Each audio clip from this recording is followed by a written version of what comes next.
Hello everyone. आज हम लोगों का 8वां दिन है जिसमें हम जेएलओ का पेपर 3 जो लिमिटेशन एक्ट, एविडेंस एक्ट और प्लीडिंग से संबंधित है 2019 का पेपर है, ये एक्सप्लेन कर रहे हैं। इससे पहले 70 क्वेश्चन हम आपके सामने एक्सप्लेन कर चुके हैं, डिस्कस कर चुके हैं। आज 71 से लेकर 79 से तक चलेंगे। पहला प्रश्न 71वां ये पूछा गया कि बताइए भारतीय संविधान के किस अनुच्छेद में आच्छादन के सिद्धांत से संबंधित प्रावधान दिए गए हैं।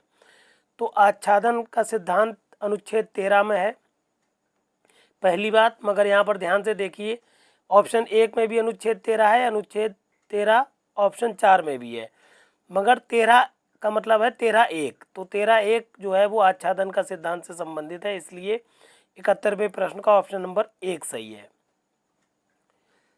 72वें प्रश्न में पूछा गया ये बताइए सार और तत्व का सिद्धांत किससे संबंधित है।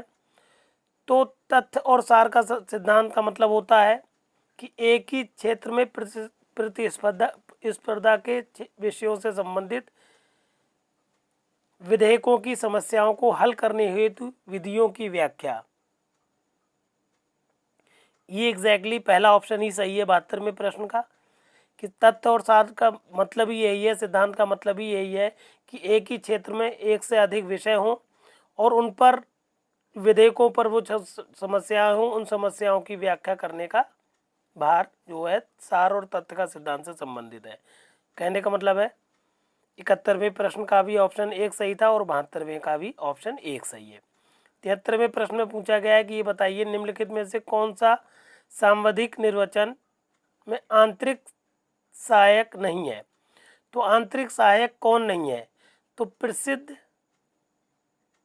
लॉ जनरल ये आंतरिक सहायक नहीं है। बाकी सारी चीज़ें शीर्षक, अनुसूची, विराम चिन्ह ये सारे आंतरिक सहायक हैं, जबकि प्रसिद्ध लॉ जनरल ये आंतरिक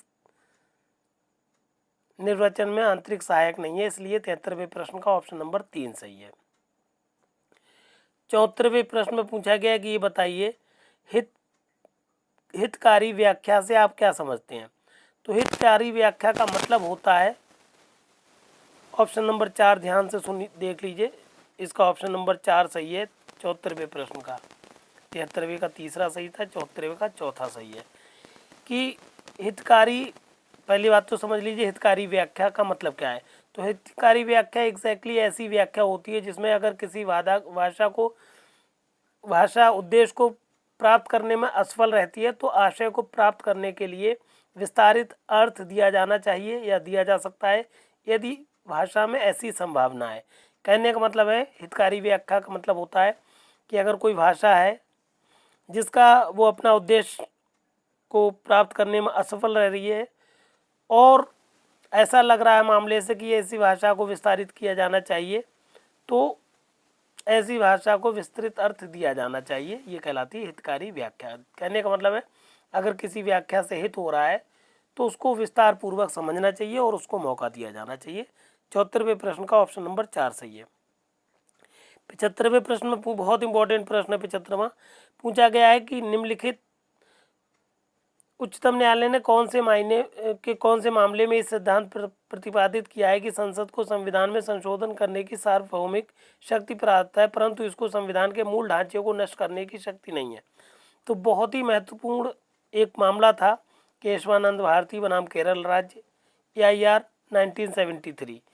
इसमें उच्चतम न्यायालय ने बिल्कुल साफ कह दिया कि संसद को संविधान की संशोधन की बहुत ज़्यादा शक्ति है, मगर इतनी शक्ति नहीं है कि वो संविधान के मूल ढांचे को नष्ट कर दे। कहने का मतलब है 75वें प्रश्न का ऑप्शन नंबर 3 सही है। 76वें प्रश्न में पूछा गया है कि ये बताइए किसी अधिनियम की संवैधानिकता के बारे में अवधारणा होती है।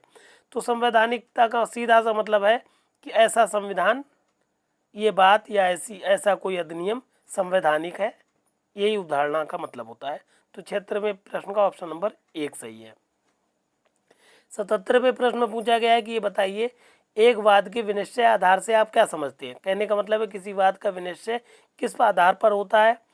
तो हमेशा ही किसी वाद का जो विनिश्चय होता है, निश्चय होता है, निर्धारण होता है, वो वाद का विधिक कारण पर होता है।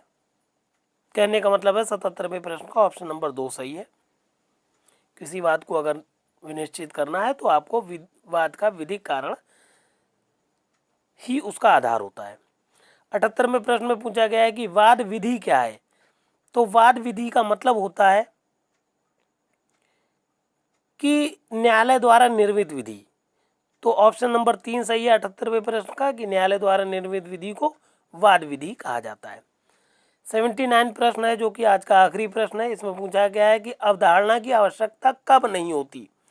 तो अवधारणा अनुमान होता है और अनुमान की आवश्यकता कब नहीं पड़ेगी, जबकि विधायिका का आशय स्पष्ट हो तो अवधारणा की आवश्यकता ही नहीं पड़ेगी। कहने का मतलब है 79 प्रश्न का ऑप्शन नंबर 2 सही है कि जब विधायिका का आशय स्पष्ट होता है तो अवधारणा की आवश्यकता नहीं होती है। इस तरह से ये हमने आपके अनुमानित 10 प्रश्न करा दिए। जैसा कि हम बता चुके हैं प्रत्येक दिन 8-10 मिनट के अंदर अंदर हम आपको 10 प्रश्न करा देते हैं और सारे प्रश्नों का को उत्तर की फॉर्म में, वन लाइनर उत्तर की फॉर्म में इस तरह से PDF लगा देते हैं वीडियो के साथ। इससे क्या होगा, आपका रिवीजन अच्छे से हो जाएगा और आपको प्रश्नों को उत्तर की फॉर्म में याद करने में मदद हो जाएगी।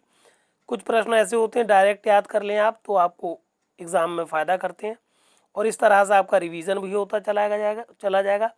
इससे पहले हम आपको पूरा सिलेबस JLO का फ्री ऑफ कॉस्ट अपने चैनल पर दे चुके हैं, इसलिए हमारे चैनल को सब्सक्राइब कर लीजिए। और अगर आप अभी तक सब्सक्राइब नहीं किए हैं तो सब्सक्राइब ज़रूर करें और शेयर ज़रूर करें मैटर को अपने सारे साथियों को जो भी तैयारी कर रहे हैं, क्योंकि ये JLO का कंप्लीट मैटर है और सारे प्रश्न हम आपको प्रीवियस ईयर के सॉल्व करके दे चुके हैं। इसलिए प्लीज़ सब्सक्राइब करें और शेयर ज़रूर करें। धन्यवाद।